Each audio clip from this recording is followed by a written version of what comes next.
Sawadee ka. Welcome to the program. Thank you very much for joining us for Morning Focus. I'm Pachuri Raksawong. And I'm Pichai Chunsuk Sawat.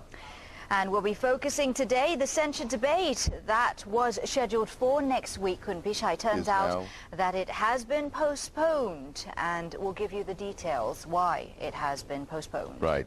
Meanwhile, the Cambodians have brought in the military attaches into the 4.6 square kilometer area around the disputed Pravihan area, despite opposition from Thai authorities. And there have been questions, speculation and possible controversies over the 746 million baht emergency fund allocated for the evacuation of Thai workers from Libya. Right. And we'll be back with more details after this break. Welcome back once again. You're with us here on Morning Focus, and we shall start as usual with the main headlines from the local papers. Kom Chatluk says millions headed to Wat Paa for Luang Taa Mahabua's cremation. And it goes on to say that the cremation will be held tomorrow at Wat Paa, Bantat in Udon Thani province. The royally sponsored ceremony will be presided over by Her Majesty the Queen and Her Royal Highness Princess Chulapon.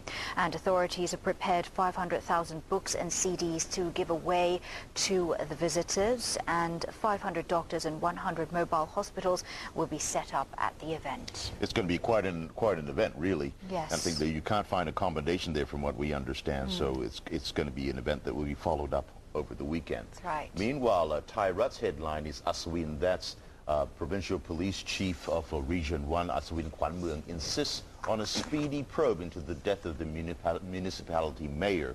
Now, Bang Bua Thong municipality mayor Govit Jaren Non Tasit was shot dead on Wednesday night in front of his home. Now, authorities believe that the killing was politically motivated, and there are now fears that the local elections will become very bloody and violent. Kumpachari. And over to Matichon, and it says here, it's a play of words, Kun Pichai, can, C-A-N. Can. It's not used as a verb, but it's used as a noun. Right. Can Parliament a new world record? Is it a possibility, that is? So it's a question. What sort of can? Well, beer cans, right, or, that sort of cans, So the Guinness Book of World Record representative, Mr. Jason John Curran, inspected the model of a new Parliament building made from 200,000 fish cans. Okay, so it's not beer cans, but fish cans at the Health, Food and Ingredient Thailand 2011 fair at Impact Muang Thong Thani yesterday. The model was made by architect students of Chulalongkorn University, and the model Parliament building stands 3 meters tall, weighing about 32 tons. So that's quite a heavy model. That's an interesting story. So from the fish can Parliament, we go now to the real Parliament. That's right. I was getting my popcorn ready, my nachos and cheese, and sit down, stay put in front of the television. You're going to have to wait a while. Yeah. The censure debate has been delayed, and it's likely to be put off for about another week, according to Chai Chichop, because he's found that the motion was incomplete. Now, originally the debate was scheduled to start on the 9th to the 12th of March, with the vote occurring on the 13th, but now it's likely to be postponed to the 15th to the 18th, with the vote taking place on the 19th. Now, a parliamentary source said that Kun Chai Chichop had informed Phum Jai Thai Party that the motion was flawed and needs to be fixed. Kumpachari. And some extra reasons for the postponement. Kun Pichai Chief Government Whip Wittiya Kao Paradai has said that the motion verification process has detected some technical problems that need to be addressed. Now, 3 pieces of motion-related documents have gone missing, and there is also a problem about the signatures which do not match. And Kun Wittiya also voiced concern about the opposition's refusal to join a committee to examine documents and related materials, including video clips, to be used at the debate. And he said without the opposition's participation in the examination, it is the House Speaker's responsibility to screen the materials. Therefore, it might take a bit more time. Well, those are the reasons that they have officially said. Right. But there are other reasons for why it's been postponed. Right. With the dates, as you mentioned earlier, the dates have said are not set because there's some differing views between Phum Jai Thai and the Democrat Party. Now, the Democrat believes that the debate should stay during the same period because there's a rally, a red shirt rally on the 12th of March, And what the Democrats want to do is to re-emphasize the point that the Pheu Thai Party and the Red Shirts are one and the same. Meanwhile, Pheu Thai prefers to have a postponement because it gives it more time to prepare. And Pheu Thai MP Chalerm Yubamrung meanwhile criticized the opposition's request for a lengthy debate, saying that should give the government an edge. And he said he did not think the opposition has enough information to justify the 4-day session, which will eventually bore the public. And he added the Democrat is a veteran when it comes to no-confidence debates, and it can easily turn the table on the opposition. And he said from his experience, 2 hours, that's enough to floor the government. That's enough just to get to the point and then deliver the final knockout punch. Right. Kun Chalerm says, however, that he's not yet decided whether he will join the debate, even though he's been asked to do so by team leader Ming Kwan Sang Suwan. Now, Kun Chalerm said that he has supplied information to Pheu Thai, including on 3 issues. One is the 3G contract for mobile phone operators, the construction of the Blue Line train, and the Smart Identification Card project. He said it depends on the speakers whether they can use the information to get at the government. And he said that he didn't want to do the job because he didn't want to steal the show. However, Kun Chalerm said that he may take the floor on the last day of the debate if his colleagues could not cover the key points which he had supplied to them. And it should be very interesting indeed if he does take to the floor. It won't be as colorful if he's not there, that's for sure. That's Absolutely exactly for true. sure. And the government yesterday shrugged off the upcoming censure, saying that they do not think there is substance in the debate. Finance Minister Gon Jathigatwanit said the debate is merely a tool to discredit the government. He also expressed confidence that he can clarify all the points, including the government's efforts to help the poor and alleged manipulation of Thai-com stocks. Meanwhile, Pheu Thai says they're not concerned about the debate, although there are certain areas which are pretty obvious where the focus of the attacks will come from. First off is against Commerce Minister Pontiwana Kasai over the increase in consumer prices. And the other issue, of course, is the 3G with ICT Minister Juti Grairuk being the prime target there, Kumpachari. And we're going to talk about some other pending matters, bilateral border problems. It continues. It's a bit of a turnabout yesterday. Despite the opposition, that's right, despite the opposition from Thailand, Cambodian troops yesterday led foreign military attaches from 12 countries to visit Pravihan Temple and the surrounding 4.6 square kilometer disputed area. Now, the visit was caught by Thai troops through binoculars on the other side of the border. And an army source has said the move by the Cambodian side was an act of defiance and could only reignite border tensions. Right. The military source said that the Cambodia did not obtain permission from the Thai side, and the Suratnari task force has written a protest note to the Cambodian side saying that this violates the agreement which they had agreed upon over how they should behave in the disputed area. The source said that there was nothing the troops could do about the visit. They were, except for issuing the protest letter, there was one option as to open fire, but by doing so, that would be playing into the hands of Cambodia and would show the world that Thailand started the fighting once again. And that continues, and it continues. And let's digress to other matters now. The evacuation of Thais from Libya. From Libya, that's right. Looks like possible corruption again. Allegations. Corruption allegations. All right.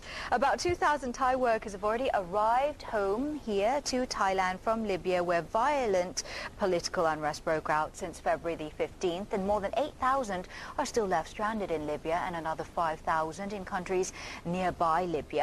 And they have been scheduled to be evacuated from Libya tomorrow and return to Thailand in a week's time.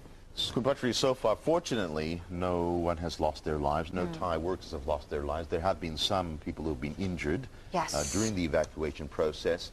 And meanwhile, there's still about 10,000 Thais in Libya who don't want to move. They are safe. They want to continue working there.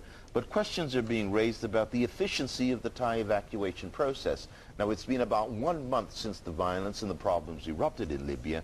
And so far, less than 2,000 Thai workers have arrived back home. Meanwhile, China has managed to evacuate about 30,000 of its workers out of Libya in only 7 days. So there's a big question mark in that area. Well, the Chinese are always very efficient anyways. But following the criticisms on the evacuation plan, Labour Minister Shalom Chai Si-on has explained what the government was doing to make sure that the Thai workers get home. And he said that since the anti-government protests erupted in Egypt and later spread to other countries, including Libya, the ministry had followed the situation closely to see how Thai workers in the region were being affected. And since the violence broke out, Thai workers had contacted the Thai embassy there and have indicated that they wanted to be brought back home. The ministry has been coordinating with Foreign Ministry to make sure that the Thai workers are safe and sound. Right. Officials say that they're meeting the workers once they arrive at Suvarnabhumi Airport. Each worker is given 15,000 baht for as a compensation for the jobs lost. And the ministry is also prepared to find alternative jobs for them in Taiwan, where the salaries are pretty much the same as in Libya. And for those who want to return back to Libya after the situation is settled, the ministry is prepared to discuss perhaps a reduction in the fee for the workers so that they can go back at a lower cost. And over to commentary coming from the local papers. Thai Rat's Maluk Jan meanwhile expressed his concern that the 746 million baht emergency fund allocated for the evacuation might be squandered by some opportunists. The Foreign Ministry has been allocated with 403 million baht out of the 746 million baht emergency fund, and the money will be used to charter planes and ships to bring the workers stranded in Libya to places like Italy, to Greece, Turkey and Egypt. But several employment service companies had already arranged for chartered ships or planes to bring several workers back at their own expenses. So Maluk Chan says that he was afraid that some of the fund earmarked for this purpose might end up in somebody's pockets, as they might claim expenses from the emergency fund to provide travel expenses for workers who have actually already been evacuated by their respective companies. Right. Maluk Chan also raised questions about loopholes in the Labour Ministry. Now here about 373 million baht has been allocated, and they could be misused and, according to the columnist, end up in somebody else's pocket. Now, according to the columnist, 15,000 baht is allocated for each worker as compensation for their loss of jobs. There's 20,000 workers, so that comes to roughly about 300 million baht.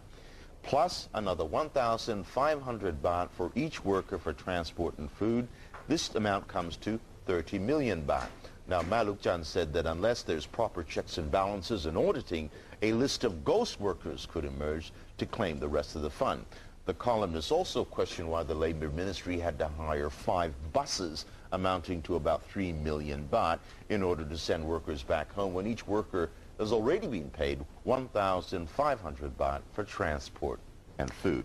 And on top of that, the writer also noted that the Labour Ministry had also set aside an extra 5 million baht in budget to publicise news about the ministry's evacuation efforts. And the writer said he did not believe any electronic media outlet had received payments from the Labour Ministry for broadcasting such news. And he's challenged the Labour Ministry to name the exact media outlet, or perhaps name the TV programme which had received money from the ministry. I think we need to clarify that this issue, the Prime Minister had already decided to cut this budget, but there's a lot of discussion and debate about this, at least the attempt to put 5 million in the budget for promotional purposes. Right, and we'll still follow that and see how that turns out. But we're going to wrap things up now with a comic strip coming from Matichon. Yes, and it features the Prime Minister, and he's saying the government is doing its work. Right, but before he finishes, Pheu Thai MP Jatuporn Prompan interrupts him and says, "Hey, stop bragging. The opposition party has also been committed to its job too."